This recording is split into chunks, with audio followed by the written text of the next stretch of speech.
Are you stuck in trying to figure out what bodice measurements are important to know? On this video, I'm going to be going over the basic bodice measurements that everybody should know. These measurements are going to help you understand your body more and help you understand what size you fit into when you're looking at patterns. They're super important to know, and in the future it's going to help you create your own basic bodice block, which we will do in the future together. I'm going to be doing a series where I do the basic bodice measurements, basic pants measurement, and basic sleeve measurements, so that you can understand your body better. There will also be a worksheet that goes along with this, so I'll have it linked in the description. It will be on my website, and on that PDF it will have some glossary terms in case you need to be reminded of what each measurement actually is, and it will have a diagram that kind of shows you how to take the measurements.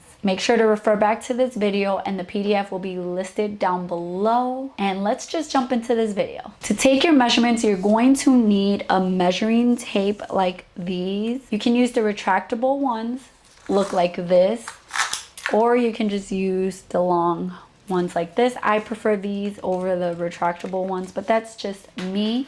You want to make sure that it hasn't been stretched out, because these can actually stretch out over time. And when you store these, make sure that you're rolling them back up and storing them nicely. If you're leaving them hanging, then they're probably going to stretch over time. So make sure, just take your measuring tape and make sure that your inch or your centimeter is actually an inch or a centimeter. You're going to want some form-fitting clothes or just your undergarments, and that's just going to help you get more accurate measurements. So it might be helpful to have someone help you with these measurements, because it might be a little tricky, some of them, to do it by yourself, but you definitely can if you don't have anyone to help you. The first thing we're going to do is we're going to take a piece of elastic or yarn, whatever you have, and you're going to tie it around your waist. Your waist is where, if you bend to the side, there's like a natural crease that happens there. That's where your waist is. So you want to take your elastic or yarn and you're going to tie it right there. The reason for this is that this is kind of going to be a base point for some of our measurements, and so it's very important to know where your waist is. So you can start off by taking your waist measurement. You're going to take your measuring tape and you're going to place it along where you have that yarn or string, and you're going to make sure that it's not, you don't want to be pulling at it, because then you're not going to get accurate measurements and you might make your garment smaller than it needs to be. You want it to be just flush. You don't want to pull it. You don't want it to be really loose. You want it to be right there, because you want to know what your actual waist is. If you need more ease and stuff like that, that will come later when you're designing your own garments. Take that measurement. Now that you have that measurement, write it down on the chart that I provided or anywhere you want. We're going to focus on the back measurements first. The first measurement we're going to take is our back length. You want to start at the base of your neck where your shoulder is. So right here, you're going to take your measuring tape and you're going to place it there, and you're going to bring down your measuring tape to your waist. And then you want to write down that measurement. The next measurement you're going to take is your shoulder length. Now this is going to be from right here, the base of your neck, right here at your shoulder, to the end of the bony point on your shoulder. So you're going to place your measuring tape right here, and then you're going to take that to the bony place on your shoulder, and you're gonna write down that measurement. That's your shoulder length measurement. Your next measurement is going to be your back width. It's going to be the measurement from one bony part, the bony part of one shoulder, to the other one on the back. So this one, again, would be easier if you have someone with you, but if you don't, you can make it work. You want to make sure that you're not arching your back or anything like that. You want to be as neutral as you possibly can. Again, you're doing this with form-fitting clothes. I'm wearing a cardigan, but I'm just showing you how to do it. Again, do this with form-fitting clothes. So from one bony area to the next. and write that measurement down. The next measurement we're going to do is our upper back chest width. Now, this one is going to be from your armpit, right here, the base of your armpit on your back, to the other base of your armpit on the back. Again, this might be tricky to do by yourself, but you can make it work. Just like that. The last measurement that we're going to do on our back is our shoulder slope. So you're going to take the tip of your measuring tape and you're going to place it on the bony part of your shoulder, of one of your shoulders. And then you're going to take your measuring tape and you're going to bring it down to the center of your back at your waist. So it should be at a diagonal. And you're going to write down that measurement. That's your shoulder slope measurements. Now we're going to focus on our front of our body. We're going to start with our front length, and similar like your back, you're going to do it at the base of your neck at your shoulder, and it's going to actually come over the bust and down to your waist. Now, the next one is your bust length, and this is going to be again at the base of your neck on your shoulder, all the way down to your bust point. Your bust point is the fullest part of your bust and the most prominent point.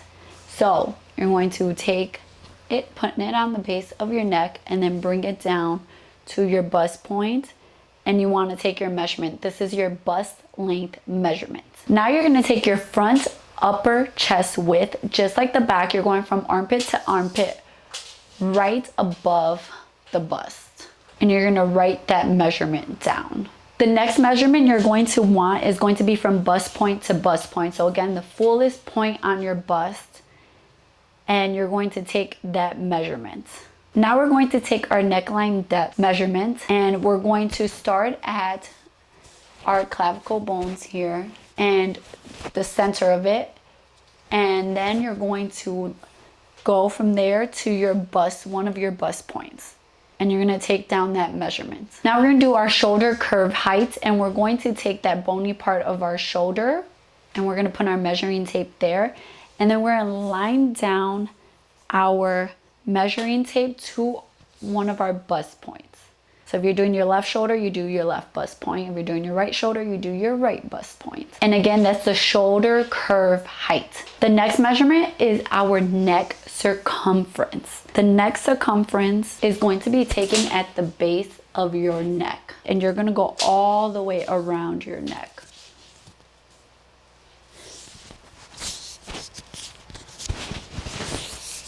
And the reason why you're doing the base of your neck is because that's going to be the fullest part of your neck. And you want to make sure that whatever garment you're making is able to go around your neck and it's going to fit nicely. So again, we're not trying to choke ourselves.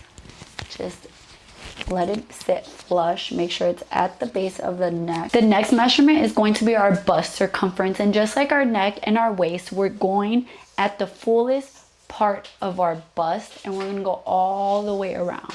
And you want to make sure when you're doing this that the back is not like down here or all the way up. You want it to be nice and parallel all the way around. It needs to be at the fullest point of your bust. And again, don't pull tight, just let it sit flush and take that measurement. Our last measurement that we'll be taking is our full hip circumference measurement. And I know you're going to be like, why are we taking that measurement? We're just doing our bodice.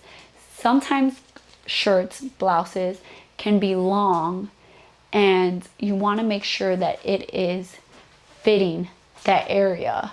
You don't want to just focus on your waist and bust if you're going to make a longer shirt, because then it's going to be too tight down. We want to make sure that we're taking all these measurements. So just like our bust and waist, just like our bust and our neck, we're going to be doing this at the fullest part of our hips.